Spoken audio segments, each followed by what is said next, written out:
سوزاں چو ذرہ حیراں ز مہر عامہ بگشت ماخر نہ نیت نینا نہ انگ چینا نہ آپ پاویں نہ بھیجے پتیاں۔ خط انسانی تہذیب کے محیر العقول عجوبے کی مانند ہے۔ انسان کا یہ اختراع زندگی کے عجیب و غریب اور ہماگیر تقاضوں سے پیدا ہوا ہے۔ خطوط نگاری پہلے محض معمولی ضرورتوں کو پورا کرنے تک محدود رہی، اس کے بعد جملہ فنون عالیہ کی طرح ایک فن لطیف بن گئی۔ مرزا اسد اللہ خان غالب شاعر کی حیثیت سے اس قدر مقبول ہیں کہ ان کے اشعار زبان زد ہیں، لیکن نثر نگار کی حیثیت سے بھی وہ کسی تعارف کے محتاج نہیں ہیں، بلکہ اس لحاظ سے ان کا مقام سب سے بلند ہے کہ ایسے زمانے میں جب رنگین عبارت آرائی و قافیہ پیمائی انشا پردازی کا اصل سرمایہ سمجھی جاتی تھی، انہوں نے نثر میں بھی ایک نئی راہ نکالی۔ سادہ و پرکار نمونے نثر آنے والوں کے لیے مشعل راہ ثابت ہوا۔ غالب نے روایات سے قطع نظر وہ جدتیں پیدا کی جنہوں نے اردو خطوط نویسی کو فنی معراج پر پہنچا دیا۔ غالب کے خطوط میں 3 بڑی خصوصیات نمایاں ہیں۔ اول یہ کہ انہوں نے پرتکلف خطوط نویسی کے مقابلے میں بے تکلف خطوط نویسی کی ابتدا کی۔ دوسری یہ کہ انہوں نے خطوط نویسی میں اسلوب اور طریقے اظہار کے مختلف راستے پیدا کیے۔ تیسرے یہ کہ انہوں نے خطوط نویسی کو ادب بنا دیا۔ شبلی نعمانی لکھتے ہیں، اردو انشا پردازی کا آج جو انداز ہے اور جس کے مجدد امام سر سید مرحوم تھے، اس کا سنگ بنیاد دراصل مرزا غالب ہی نے رکھا تھا۔ اقتباس ختم۔ غالب ایک منفرد ذہن و دماغ کے حامل تھے۔ وہ بنے بنائے راستوں پر چلنے کے عادی نہیں ہیں، وہ اپنی طبیعت کے اعتبار سے راہرو بھی ہیں اور رہبر بھی۔ غالب کی فطرت میں اختراع و ایجاد کی قوت بڑی قوی تھی۔ غالب نے جس جدید نثر کی بنیاد رکھی تھی، اسی پر سر سید اور ان کے رفقا نے ایک جدید اور قابل دید عمارت کھڑی کی۔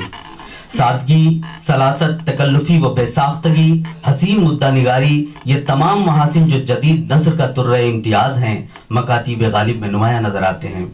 علاء الدین خان علائی کو خط لکھتے ہوئے غالب فرماتے ہیں، اقتباس: میاں میں بڑی مصیبت میں ہوں، محل سرا کی دیواریں گر گئی ہیں، پاخانہ ڈھہ گیا ہے، چھتیں ٹپک رہی ہیں، تمہاری پھوپھی کہتی ہے ہائے دبی ہائے مری، دیوان خانے کا حال محل سرا سے بدتر ہے، میں مرنے سے نہیں ڈرتا، فقدان رحمت سے گھبرا گیا ہوں، چھت چھلنی ہے، ابر 2 گھنٹے برسے تو چھت 4 گھنٹے برستی ہے۔ اقتباس ختم۔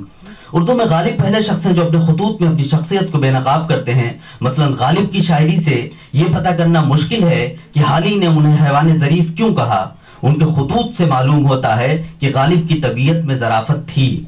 غالب کی شاعری سے جو تصویر ابھر کر آتی ہے وہ اس غالب کی ہے جو کہتا ہے کہ عالم تمام حلقہ دام خیال ہے، لیکن خطوط میں ہمیں وہ غالب ملتا ہے جس کے قدم زمین پر جمے ہوئے ہیں، جس میں زندگی بسر کرنے کا ولولہ ہے، جو اپنے نام سے فائدہ اٹھاتا ہے مگر خود کو ذلیل نہیں کرتا۔